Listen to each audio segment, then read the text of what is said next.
Welcome to LutoNiDiana! For today's video, ang gagawin natin ay mag-unboxing tayo ng isang paborito.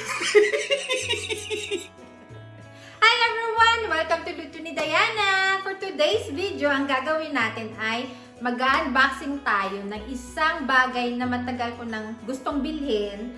At dahil next sale, binili siya ni Tommy para sa akin bilang isang early birthday gift daw. So, kaya, ayan na guys, i-reveal ko sa inyo kung ano ito. Kaya, keep on watching! So, ayan na guys, ito na guys, ang aking Creuset kaldero. Matagal ko na to guys pinangarap na magkaroon, kahit isa man lang, 'di ba? Hindi naman siya kailangan na magkaroon tayo ng ganito dahil sa sobrang mahal nga. Pwede naman tayo gumamit ng mga murang kaldero, 'di ba? Pero kasi tayo minsan may mga bagay na kahit mahal na hindi kailangan gusto nating bilhin, 'di ba? Katulad ng mga bags, shoes, 'di ba? So, ayan, graduate na ako sa bags at mga shoes. So, dito na lang ako mag-invest. Para sa pag-invest na lang ako sa mga kaldero, mga gamit na pwede ko siyang gamitin lifetime. Diba? So, ayan guys, ang aking Creuset. My first ever Creuset. So, ayan, i-unbox na natin. Kaya, ayan, wag dito kasi mabigat. Sobrang bigat niya guys. Kaya, ayan.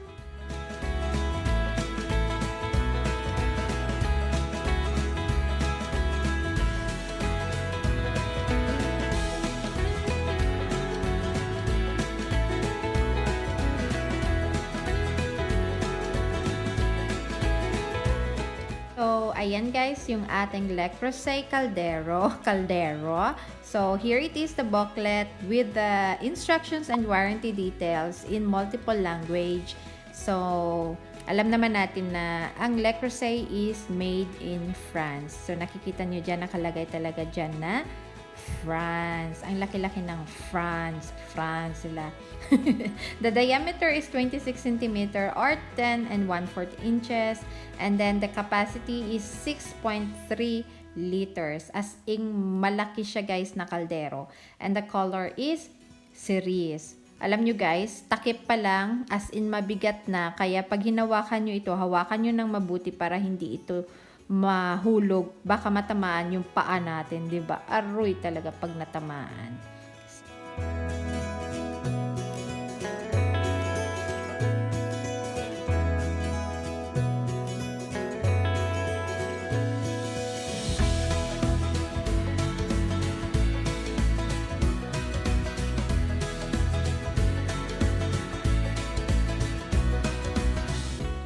So, here it is, a very heavy cast iron. You can really feel this is a good quality talaga guys na kaldero.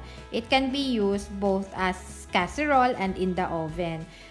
Pwede kayo dito magluto ng isang buong manok. Kasi guys, sobrang laki niya talaga. Kasya dito yung buong manok at pang isang batalyon pag ito ay ginamit nyo. Kaya, ako'y looking forward na gamitin itong kaldero na to. Kaya abangan nyo guys, i-share ko ang recipe na gamit itong Creuset kaldero. Kaya, that's it guys. Thank you so much for watching. Please don't forget to like, subscribe, and hit the notification bell para lagi kayong updated kung may bago akong video. Bye!